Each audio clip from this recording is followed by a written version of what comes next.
Welcome, everyone. My name is Charles White. I'm with the English department at Pellissippi State Community College, and I'm proud to be able to present the first of our online versions of what was formerly known as the James Agee Literary Conference, and what we're now calling the James Agee Online Reading Series. It's a great honor to be able to introduce Krista Wilkinson, who will be talking about her poetry collection, Perfect Black, and also about the ways in which she makes poems. I do hope that you enjoy it and that you share with as many people as possible. Thank you. Hi, Charles. Thank you so much for having me. A special thank you to you, Charles, and a thank you to Pellissippi and the Agee conference for having me back. It's good to be here. I think I was at the very first one, so it's good to be back, albeit virtual. I wish I was there with you all. So I'm going to read a little bit from my book, Perfect Black.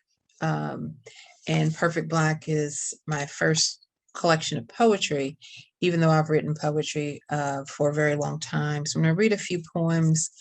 The thing about this collection, it's brand new. It just came out in August. So one of the things that happens with my fiction is that I always know exactly how long it takes to read something. And so this book is sort of new in my mouth. So I'm going to try to stick to my time and read a few pieces. I guess the thing to know about this book is that in some ways it's a memoir in verse.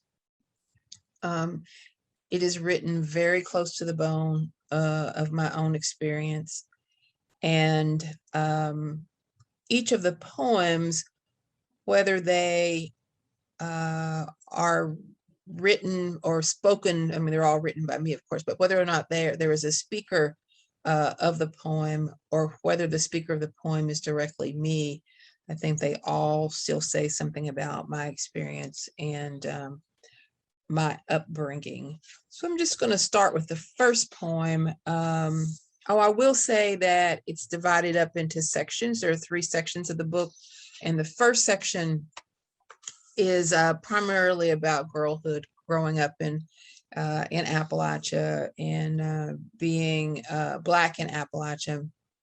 The second section is sort of the poems are more political. It's sort of a coming of age, an awakening to consciousness, and the third is primarily from the present and what it means to be a woman, what it means to be a Black woman, and being of the region now. So the first poem is sort of an origin poem, and it's called Terrain. The map of me can't be all hills and mountains, even though I've been country all my life. The twang in my voice has moved downhill to the flatland a time or two. My taste buds have exiled themselves from fried green tomatoes and rhubarb for goat milk and pine nuts. Still, I return to old ground time and again, a homing blackbird destined to return. I am plain brown bag, oak and twig, mud pies and gut-wrenching gospel in the throats of old tobacco brown men. When my spine crooks even further toward my mother, I will continue to crave the bulbous twang of wild shallots, the familiar game of oxtails and kraut boiling in a cast iron pot. I toe dive in all the rivers, seeking the whole of me, scout virtual African terrain, sifting through ancestral memories. But still, I'm called back home through hymns sung by stout Black women in large hats and flowered dresses. You have to risk the briar bush to reach the sweet dark fruit, and ain't no country woman all church in piney woods. There is pluck and cayenne pepper. There is juke joint gyrations in the young'un bearing girth of this belly and these supple hips. All roads lead me back across the waters of blood and breast milk, from ocean to river, to the lake, to the creek, to branch and stream, back to the sweet rain, to the cold water in the glass I drink when I thirst to know where I belong. And so that is the first poem that opens the collection. So in this book, I write a lot about my mother. My mother was diagnosed, she struggled with mental illness her whole life, and she was diagnosed with being a paranoid schizophrenic early on in my childhood, or actually 2 years before I was born, she was diagnosed. So this was something, I think this is something that Black people don't talk a lot about. I also think this is something that Appalachian people don't talk about a lot. And I think that there's a problem in this country with discussing and being open about and addressing mental illness. So this is sort of a combination of some of my earliest memories about my mother. It includes a little story that she told me in the middle of it. One of the things that I'm doing in this collection, I think, or that I'm attempting to do, is to address oral traditions and address the importance of storytelling in our community, and the importance of sort of revising a story, how a story is told once and then whether or not it's told the same way the second time. This one's called Black Rapunzel. My mother's girlhood drifts beneath the bloody wound of shock treatments. Her memory a dull knife in some country woman's kitchen. One time when I was real little, all women from down home begin their stories this way. Daddy had this old horse out in the barn, and he told us not to ride it while him and Mama were at the store. They rode that horse all day, and then when it was my turn, that horse fell over dead. They all blamed me, and I was the one who got the beating. My grandfather told me once that Mama was the prettiest one on the place, said she had great long hair as if schizophrenia had erased her beauty. I was 7, a daughter already plagued by the shame of her mother's sickness. In the calyx of my imagination, Mama became our Black Rapunzel, letting down her hair, some black and shiny miracle sent to save us all. And if you grew up in a rural area, you know this image of coming home from school and finding something dead sort of plopped in the kitchen. Every day when I got home from school, I didn't know if it would be a hog's head or if it would be a calf head or a tongue or something with eyes sort of staring at me. And so this sort of weaves in my mother's absence from the house. I was raised primarily by my grandparents, and also weaves in that sort of nightmarish scene of coming home with a hog's head in a galvanized tub. This is called Asking About My Mother. In the small kitchen, the hog's head weaves the gamey scent of death throughout the house. My grandmother scrapes black hair from the hog's pink head with the sharp blade of her butcher knife. I ask her about my mother. I always ask her about my mother. I play paper dolls under a formica table with pearls around my neck and pink lipstick from my mother's treasure chest. My grandmother places the head into the tub, and I watch her hands, wait for her to tell me where my mother's gone. My grandmother fills the tub with water. I hate that she always reminds me of all she's done for love. Remember, remember, hair, face, knife. She lifts the heavy tub and situates the hog upon the stove, covering all the burners, and turns on all the eyes. I don't know if many of you all had a situation similar. My grandmother always called the burners on the stove the eyes. So that, of course, was a reference to her eyes always watching and the eyes on the stove. I think I'll read a little bit from this suite of poems My grandfather was a water witch. And so these are poems written from his point of view, and they're persona poems written in his voice. And I try to characterize my grandfather in these poems. And so there's a series of 3 poems that are together. And I think I'll read at least 2 from the series so you can get a feel of those. And they're the only poems in the book that sort of come out of the I voice and sort of take on that there is a speaker of the poem, and the speaker of the poem is my grandfather. The Water Witch on Salvation. When the horses took off with the wagon and my grandbaby inside, I chased it. My legs nigh on 70 moved like a lightning 20 down the bank and across the pasture, and I hollered out, "Up now." And old Trigger stopped, stood stiff and straight, real proud, cutting his black eyes at me like he was saying, "You old some bitch, I showed you." I lifted the baby out, rested her on the ground, safe. The baby took my finger. She didn't cry a lick. We left the wagon, walked the horse back to the barn. Then that girl breaks my grip and runs. She runs through the pasture, up the hill as if nothing happened at all. Not a tear, ne'er one sign of being scared. The nip in the morning made me think of old hog killing times, made me think of old man Pat, who'd rather see the fresh chitlins rot on the ground than me take them home to feed my youngins. I felt old Trigger's breath on my hand, warm and stank.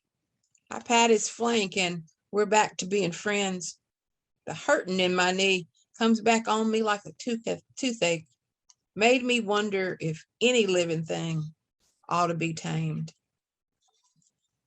And I wish that you could see some of these beautiful illustrations that were made by Ron Davis, who's my husband. He did the cover of the book, and the illustrations in the book seem to also be in conversation with the poems, and the illustrations are also sort of in conversation with one another. So I hope you get to experience this book on the page at some point too. The Water Witch on Invasion. It's serious business to come on a man's land, but when they get a hair up the wrong place, I always have my rifle ready. Sometimes I turn the light on so I can see who their daddies are. Young white boys are like that sometimes, smelling themselves, thinking they can do it cause I'm black, cause I'm old, or just cause. Cause I'm a servant of the good Lord is the reason I ain't never shot one yet. I'd just say, get on now, get on back where you come from, out into the dark, toward the place where I hear the leaves rustling. Next, most all I hear is the gravel crunch as they head on down the road.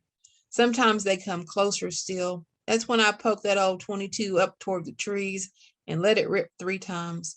It's serious business to step foot on a man's land, but sometimes when I hear their feet traveling away from me like spooked cattle in the dark, I can't help but laugh.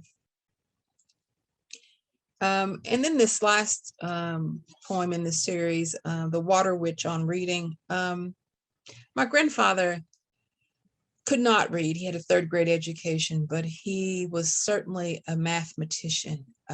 He and I often got in trouble with my grandmother because he would help me do my homework, and we wouldn't necessarily, I'd read the problem out loud to him and he would give me the answer, and I'd go to school the next day and not know how I solved the problem, but would get the answer right. So we were always in trouble with both my grandmother, Christine, and with the school teacher. So this is called The Water Witch on Reading. Oh, I cipher pretty good, and can't no white men cheat me on my crops or on my change at the feed store. I'm known around these parts for being able to remove a wart with a bean. I'm the one they come to when they want their well witched. And now everybody asks me how many snows we're going to have come winter, or when they need to pull a baby from a mama's tit. Man from way off stopped here once for me to teach him how to make sorghum. Been learning all my life. I can read a map, can read a man's eyes and see if he's truthful. I can level a girder by sight. I can read the tremble in a cow's gut, a man's footprints in the mud. I can read a man's heart to see if he's right with the Lord, though it ain't my place to say. I can read time by my own shadow. I can read the corners of Christine's red mouth and tell if she's mad at me. Only thing I can't read is words. And so this book, like I said, the beginning of it is sort of coming of age poems, memories or amalgams of memories, sort of combined with my imagination to sort of replicate some of the things in my childhood. And then the second part is more of a coming of age, more of a political reckoning, a rising awareness of race and politics. So I thought I'd read a couple of poems from this middle section. And I was raised by my grandparents, and like I said, my mother spent years sort of in and out of a mental institution. And my father lived in Ohio and in Detroit, and I didn't actually meet him because my grandparents wouldn't allow him to be on our property until I was about 13 years old. So this is called My Father Was a City. My father was a place marked with drawn lines, Black people over here, white people over there. Small shotgun houses behind fences, mamas on porches with the bright haze of television pouring into the night. Someone always left for dead in his alley. When I looked at my father, I thought of that brother on 3rd Street, the sharp crack of his skull, the 2x4 swinging the last quivers of his life. Sometimes my father was wasteful, but sometimes my father was a celebration, a child's smiling face, gold tooth twinkling, enough kindness to give us respite on nights like this. I'll read one more from this section. This is a poem that says it's not a political poem, but I'll let you decide that for yourself.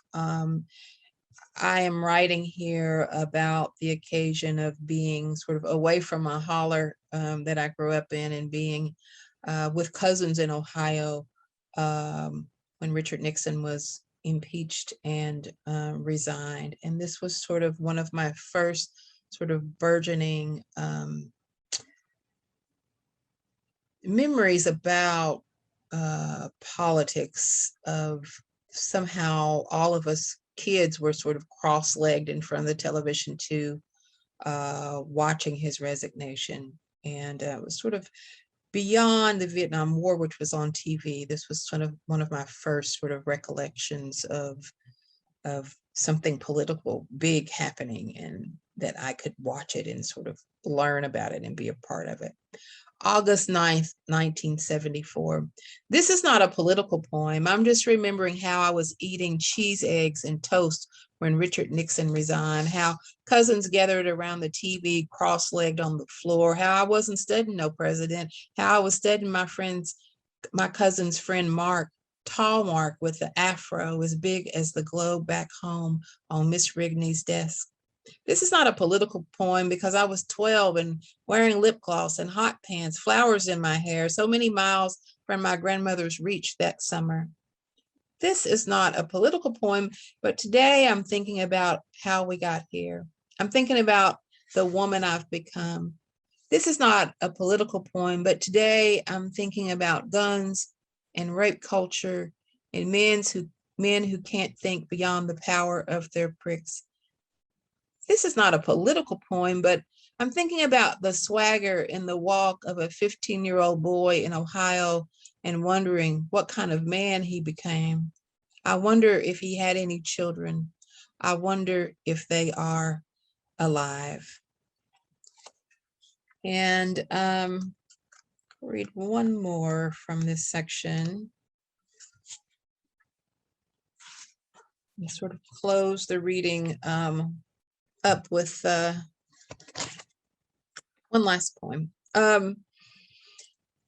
This is called Black Body, again from the political section. My black body is a boulder, a stop sign. Sometimes I think my body is graceful, a song of freedom. Sometimes I think it is something that every eye casts away. I must concentrate if I want to fit into small spaces, slip into the eye of America's needle. Twice last week, I went without eating, filling up on self-loathing and discontent, only to give in to a slice of pound cake and a bowl of ice cream. To stay awake, I drink a glass of tea and watch the flawed reality of television housewives. Before bed, I stretch myself out along the couch and place my feet in my husband's lap. I can't stop thinking about the little black girl in the back of Philando Castile's car. Mommy, please stop screaming so they won't shoot at you, she said. At 4 years old, she saw her mother's unarmed boyfriend shot, bleeding, dead on the front seat. I can keep you safe, she tells her mother. My body embarrasses the famous white woman at the writing conference as if my fat will rub off on her if she gets too close. When I'm sick, I want buttered sweet rice and a tender hand moving in circles on my back. Yesterday, I ate meatloaf, mashed potatoes, and green beans at the Cracker Barrel in Tennessee. The white waitress called me baby doll. Once, I remember feeling the quickness of babies in my womb, 4 tiny hands pressing against my navel, 4 tiny feet pressing against my ribs. And then I'll close with a poem that I wrote for my husband. My husband is a city man from Louisville, Kentucky, and he never got the wonderful chance to meet my grandparents. And I'm always thinking that he could understand me better if only he had met my grandparents. And that's kind of what this poem gets at. Witness for Ron Davis. And I feel like this is a picture book, but wanted to show you the illustration that he made for this poem. And this is sort of, can't see it very well, but that is us. Witness.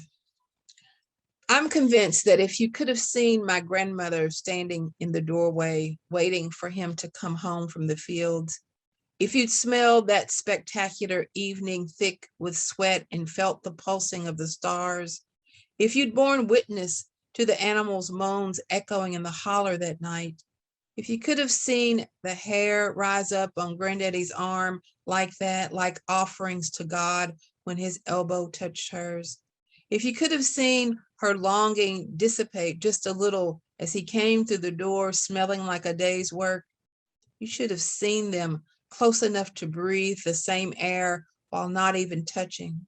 He smiled at her without smiling. If you could have seen them watching me watch them, then you'd know how much I love you. If you could have heard her say, "You want some supper? We got pie."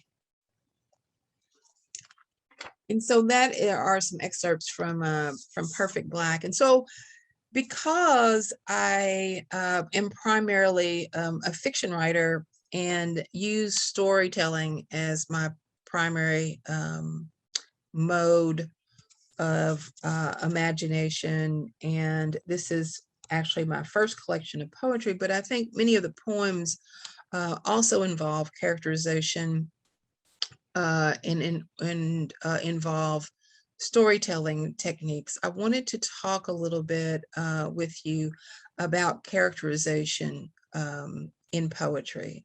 And so, okay. So I know we don't have a lot of time left, but I do have a little bit of show and tell. I wanted to use this poem really quickly to talk about characterization and how you can use characterization in your own poetry or ways that you can think of it. I wanted to use Stonecarver by Carol Simmons Olds, and maybe some of you all have read this poem before. For Father. Don't look at his hands now, stiff and swollen, small finger curled in like a hermit, needing someone to open the ketchup, an hour to shave. That hand held the mallet, made the marble say Cicero, Juno, and Laurel. Don't think of his eyes behind thick lenses, squinting at headlines, his breath drowning in stone dust and camels, his sparrow legs.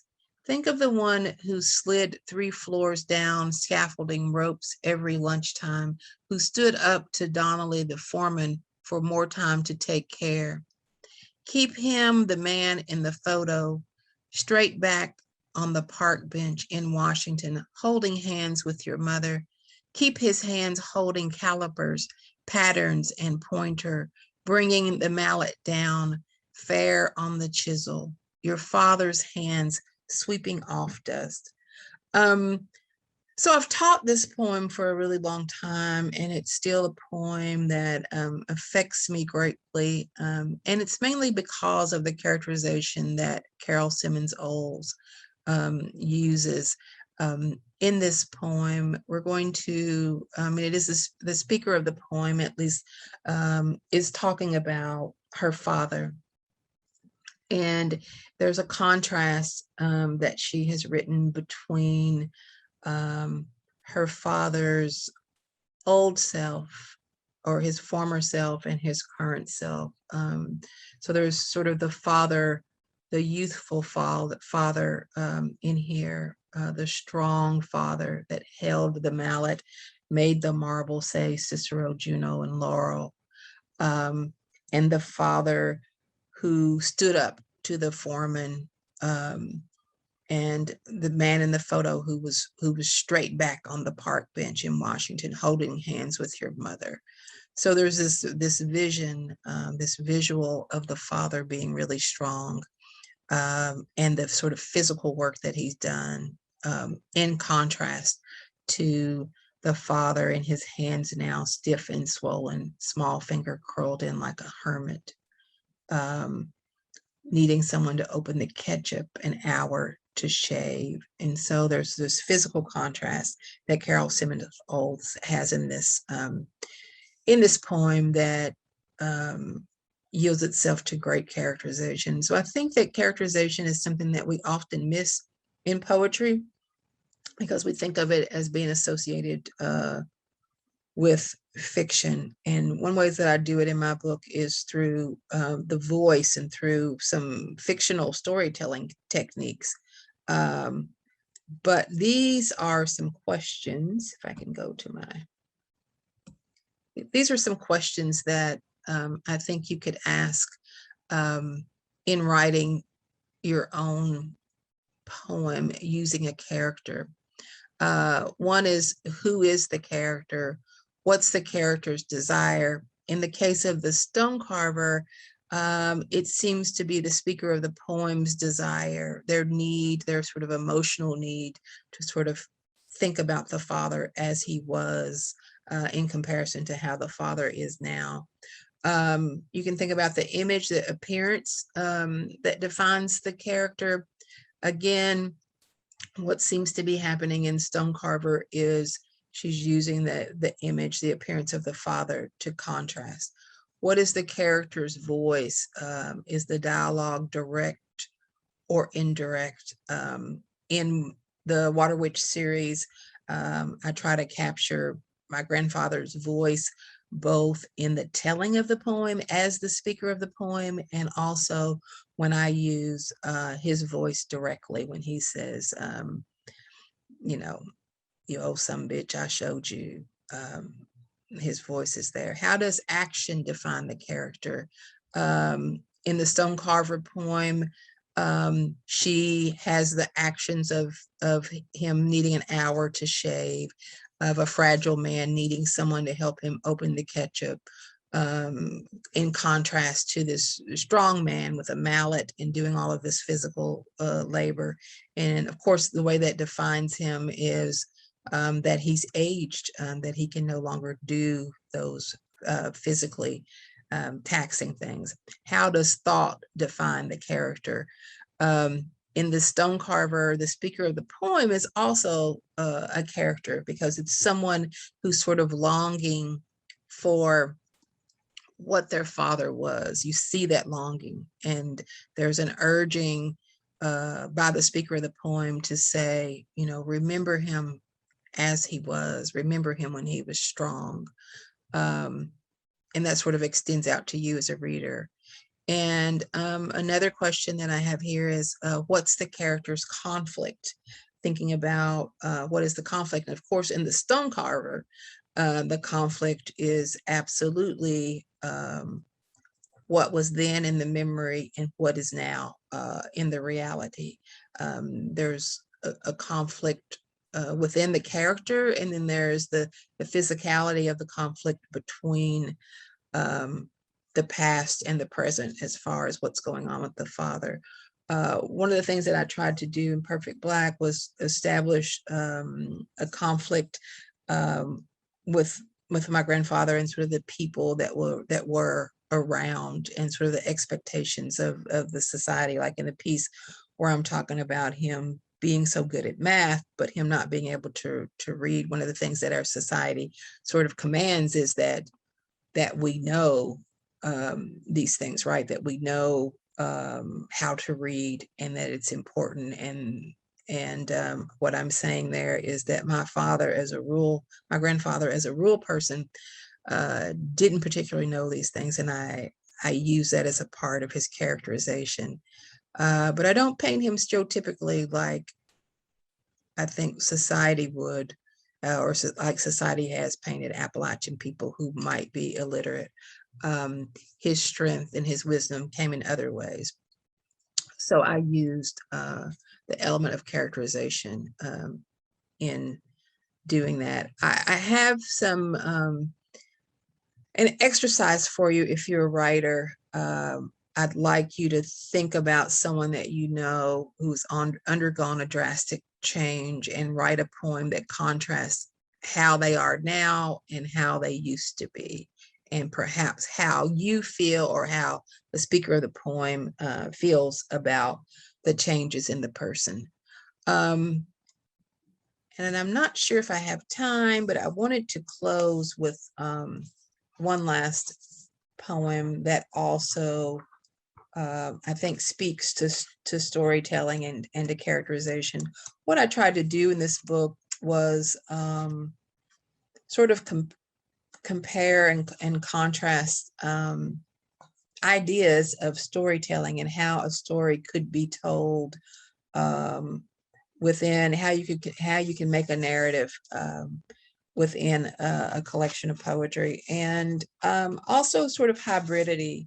One of the things that I have been working on for quite a few years is combining all of my writing selves. So my fiction self no longer lives separately from my nonfiction self or my poet self. I try to bring them all into one house. And this this poem that I'm going to end on is a poem that was published in the Kenyon Review, and I'm calling it a poem.